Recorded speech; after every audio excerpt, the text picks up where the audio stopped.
Hi అండి. అందరికీ నమస్తే. Welcome back my channel. ఈరోజు మనం టెర్రస్ గార్డెన్ చూద్దామండి. మన చిట్టి గార్డెన్‌లో మన చిట్టి జామ చెట్టు అయితే చూద్దాము. మేము హాస్పిటల్ నుంచి 7 డేస్ అయిందండి వచ్చి. మార్నింగ్ చూడగానే కాయలైతే చాలా కలర్‌ఫుల్‌గా అన్నీ దోర కలర్‌లో సైజ్ గాని భలే వచ్చాయండి. మేము వెళ్ళేటప్పుడు చిన్న కాయలుగా ఉన్నాయి.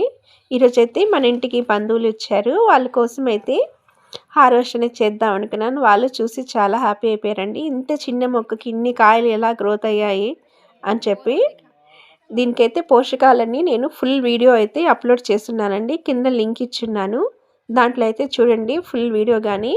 మనకి మట్టి లేదు, ప్లేస్ లేదే అని మనం ఏం బాధపడాల్సిన అవసరం లేదు. మనకున్న కొంచెం స్థలంలో అయినా కుండీలో అయినా ఇలా మొక్క జామ చెట్టు పెంచుకోవచ్చండి. ఇది వచ్చి తైవాన్ వెరైటీ అండి. ఇది ఇంకా సైజ్ అనేది చాలా పెద్దవి అవుతాయి. ఇదైతే దోరగా ఉన్నప్పుడే కట్ చేసేస్తున్నాము. లోపలైతే లైట్ పింక్ చాలా బాగుంటుందండి.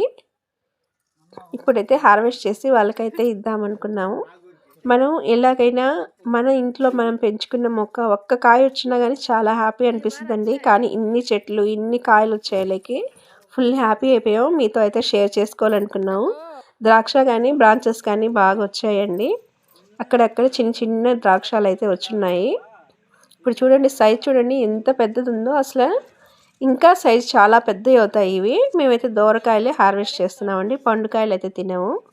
మన వీడియో కానీ మీకు నచ్చితే లైక్ అండ్ సబ్స్క్రైబర్ చేయండి ప్లీజ్ అండి. Support me my videos.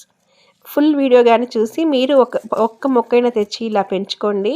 మీ ఫ్యామిలీతో చాలా హ్యాపీగా అయితే ఉంటుంది. ఇలా కాయలు అయితే తొందరగా కాపు అనేది వస్తుందండి ఈ తైవాన్ వెరైటీ అయితే.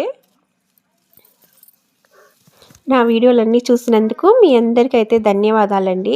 ఇప్పుడు చూడండి ఎన్ని కాయలు వచ్చాయో, బోలెడన్ని కాయలు వచ్చాయి. ఇంకా చాలా హార్వెస్ట్ అయితే ఉంది. మరొక కొత్త వీడియోతో కొత్త రెసిపీతో మీ ముందుకైతే వస్తామండి. మేమైతే ఫుల్ హ్యాపీగా ఉన్నాం ఈరోజు ఈ కాయలు చూసేలేకి. నా వీడియో చూసినందుకు ధన్యవాదాలు. బాయ్ అండి.